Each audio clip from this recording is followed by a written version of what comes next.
जो बोएगा वही काटेगा। सास की खांसी की वजह से बहू की नींद खराब हो रही थी। पति को तो कुछ कह नहीं सकती थी, इसलिए अपने बेटे को ही चुटकी काट ली। बेटा रोने लगा तो पति को कहने लगी, माँ जी की खांसी की वजह से मुन्ना बार बार रो रहा है।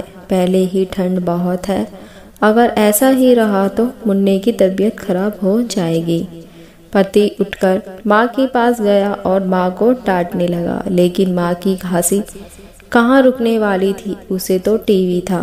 तो बेटे ने गुस्से में आकर माँ का बिस्तर घर से बाहर सहन में लगा दिया। बूढ़ी कमजोर माँ घिसट घिसट कर सहन में पड़ी टूटी फूटी चारपाई पर पहुंच गई और बेटे ने एक फटा पुराना कंबल लाकर उड़ा दिया।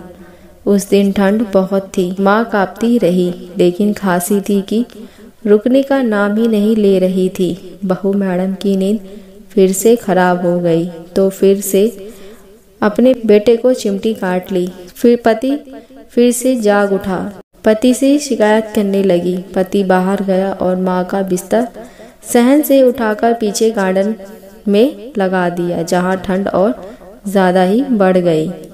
और बेटा अपनी माँ को एक आंख देखे बिना ही वहाँ से लौटने लगा तो एक पत्थर से टकराकर गिर गया। बेटे को गिरता देख माँ चिंतित हो गई।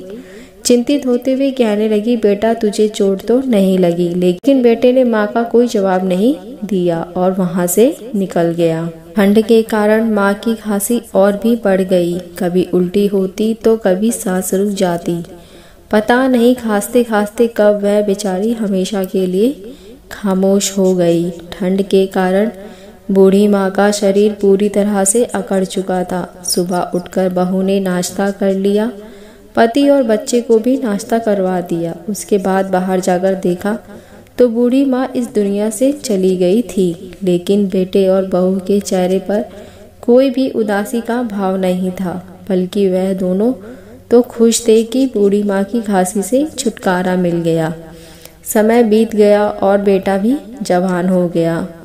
पत्नी तो अपने बेटे की जवानी से पहले ही मर गई, लेकिन पति बचा था, जो अब बूढ़ा हो गया है। और जब वह भी खांसता तो उसकी चारपाई भी वहीं होती जहां उसकी माँ की चारपाई लगाई जाती, लेकिन वह मर्द था तो उसमें सहनशीलता ज़्यादा थी। एक सुबह वह अपने पोते को गोद में लेकर प्यार कर रहा था। रात को बच्चा बीमार हो गया तो बहू ने सारा इल्ज़ाम ससुर पर लगा दिया और कहा कि ससुर ने हमसे बदला लेने के लिए हमारे बच्चे को अपने पास ठंड में सुला लिया। मैंने मांगा तो मुझे गाली देने लगे और कहा कि तुम मेरे पोते को मुझसे दूर कर रही हो। और अब देखो हमारा बच्चा बीमार हो गया। और मगरमच्छ के आंसू बहाना शुरू कर दिए। बेटे को बहुत गुस्सा आया तो उसने गुस्से में आकर पिता की चारपाई सहन से उठाकर पीछे वाले गार्डन में फेंक दिया और बाप को घिसटता हुआ वहां तक ले गया। बेटे के हाथों इस तरह रुसवा होकर बूढ़ा बहुत रोया और फिर अचानक उसे याद आया कि उसने भी अपनी माँ के साथ यही सब किया था। और उसे यह भी याद आ गया कि उस समय जब वह अपनी माँ को गार्डन में ढकेल कर ले जा रहा था तो पत्थर से टकरा गया। तो उसकी माँ ने उससे कहा था कि बेटे तुम्हें कहीं चोट तो नहीं लगी। वह बूढ़ा रात भर अपनी गलतियों पर बहुत रोता रहा और अपनी माँ को याद करके पछताता रहा। और सुबह उठकर वह हमेशा के लिए वृद्धाश्रम चला गया और सोचने लगा कि मैं भी अपनी माँ की तरह ठंड में टुटुक टुटुक कर मर गया तो मेरे बेटे के साथ भी वही ना हो जो मेरे साथ होने वाला था। मैं अपने परिवार से दूर रहूँगा, अपने बेटे के प्यार से वंचित रहूँगा, क्योंकि मैंने भी अपने माँ को अपने प्रेम, आदर और सम्मान से वंचित रखा है। मैं इसी लायक हूँ, यही मेरी सज़ा है और यही मेरे कर्मों का फल है।